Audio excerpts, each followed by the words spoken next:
Rais Samia Suluhu aingia mafichoni baada ya Boniface Mwabukusi kumvamia vilivyo. Ujambo na karibu kwa taarifa zetu za TanzaPulse na kumbuka kusubscribe. Kauli kali ya Rais wa Tanganyika Law Society TLS wakili Boniface Mwabukusi imeibua mjadala mpana wa kitaifa baada ya taarifa kusambaa kwamba kundi la waumini wanaodaiwa kuwa wa kanisa Katoliki limeelekea katika ubalozi wa Vatican kuwasilisha malalamiko dhidi yake.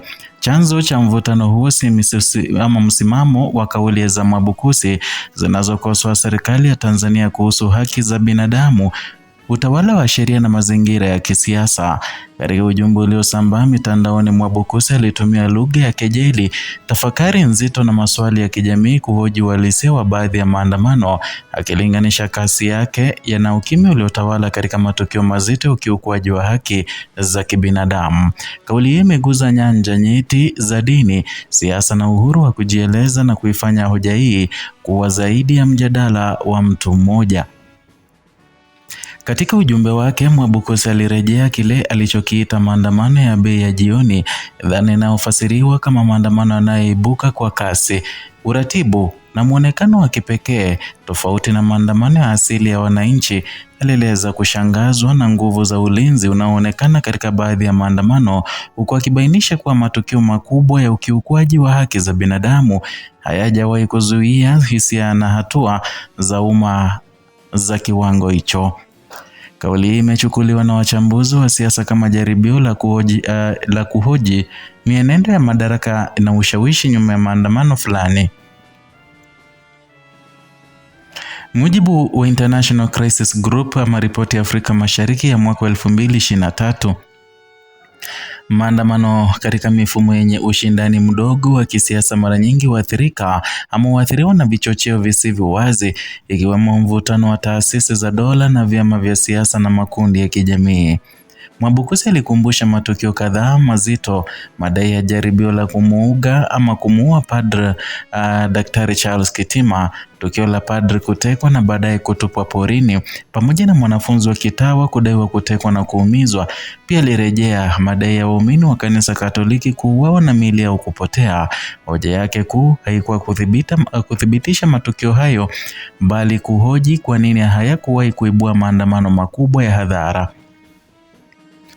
Kwa mujibu wa Human Rights Watch World Report 2024, Tanzania imeendelea kukosolewa kwa kushindwa kuchunguza ipasavyo madai ya utekaji, mauaji ya kiolela na vitendo vya ukatili vinavyohusishwa na masuala ya kisiasa au kijamii.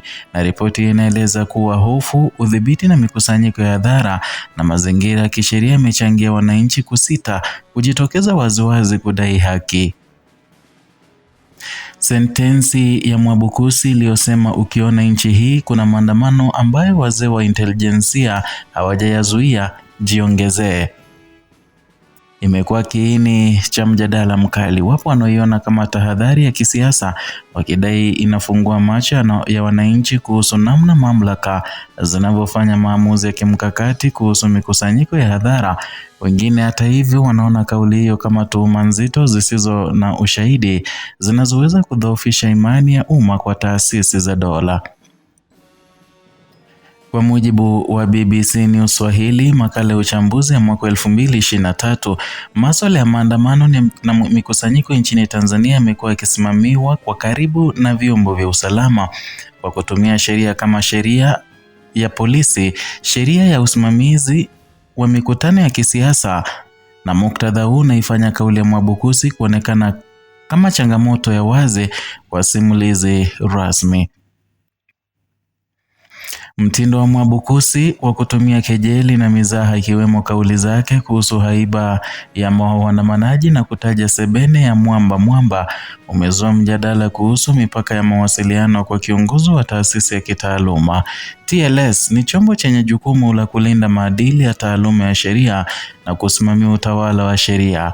Hivyo kauli ya rais wake hubeba uzito wa kitaasisi. Wataalamu wa mawasiliano ya kisiasa wanaeleza kuwa kwa kejeli inaweza kuwa silaha ya kuwasilisha ujumbe mzito kwa hadhira pana, lakini pia inaweza kutafsiriwa vibaya na kuchochea migawanyiko. Reuters inaonyesha kuwa viongozi wa kitaaluma wanaojihusisha na mijadala ya kisiasa hujikuta wakipimwa kwa mizani mikali zaidi ya kauli zao. Hoja kwamba waumini wa kanisa Katoliki wamewasilisha malalamiko Vatican inaongeza uzito wa kimataifa na diplomasia katika mjadala huu. Tanzania ni taifa lenye mchanganyiko wa dini, na kwa mujibu wa sensa na tafiti za kijamii, taasisi za kidini zimekuwa na ushawishi mkubwa katika masuala ya maadili na haki za kijamii. Al Jazeera ilibainisha kuwa katika nchi nyingi za Afrika Mashariki, mvutano kati ya viongozi wa kiraia na taasisi za kidini mara nyingi huakisi mapambano mapana ya uhuru wa kujieleza na uwajibikaji wa serikali. Na ndani ya muktadha huu, kauli za Mwabukusi zimechukuliwa na baadhi ya waumini kama mashambulizi ya moja kwa moja, huku wengine wakiziona kama ulinzi wa haki za msingi. Kikatiba, uhuru wa maoni unalindwa chini ya Katiba ya Jamhuri ya Muungano wa Tanzania ya mwaka 1977 ibara ya 18. Hata hivyo, uhuru huo una mipaka inapogusa masuala ya usalama wa taifa, maadili ya haki za wengine. Mahakama ya Afrika ya Haki za Binadamu na Watu katika kesi kadhaa dhidi ya Tanzania kabla ya nchi kujiondoa kwenye kifungu cha kuruhusu mashauri binafsi mwaka 2019 ilisisitiza umuhimu wa kulinda uhuru wa kujieleza. Na katika mwanga huo, kauli za Mwabukusi zinaangaliwa kama jaribio la kutumia nafasi ya kiraia kusukuma mjadala wa haki za binadamu, hata kama mtindo wake unapingwa na baadhi ya makundi. Mjadala ulioibuliwa na kauli za Boniface Mwabukusi hauhusu mtu mmoja wala taasisi moja pekee. Unagusa maswali ya msingi kuhusu nani ana haki ya kukosoa, kwa lugha gani na kwa gharama ipi, na unafungua mjadala mpana kuhusu nafasi ya viongozi wa kitaaluma katika siasa, uhusiano kati ya dini na dola, na uhalisia wa uhuru wa maoni nchini Tanzania. Kwa mujibu wa Amnesty International, ripoti ya Tanzania mwaka 2024, mustakabali wa haki za binadamu unategemea uwezo wa jamii kuruhusu mijadala mikali lakini ya amani bila hofu ya kulipiza kisasi. Na kesi ya Mwabukusi inaonyesha kuwa mjadala huo bado una mipaka na misuguano, na jinsi taifa litakavyoshughulikia tofauti hizi kwa hoja, sheria na heshima ya pande zote ndiyo itakaamua kama uhuru wa maoni utabaki kuwa haki hai au dhana ya kinadharia katika demokrasia ya Tanzania. Ndio hayo tuliokuandalia kutoka hapa TanzaPulse, channel yako pendwa inayokuletea taarifa hizi na siasa za taifa la Tanzania bila kupindisha wala kuegemea upande wowote. Zidi kuwa nasi kwa kusubscribe, kulike na kushare video zetu, na vilevile kumbuka kugonga alama ya kengele. Hii inasaidia upate alerts kila wakati tunapoleta video mpya, ili uwe wa kwanza kupokea taarifa hizi.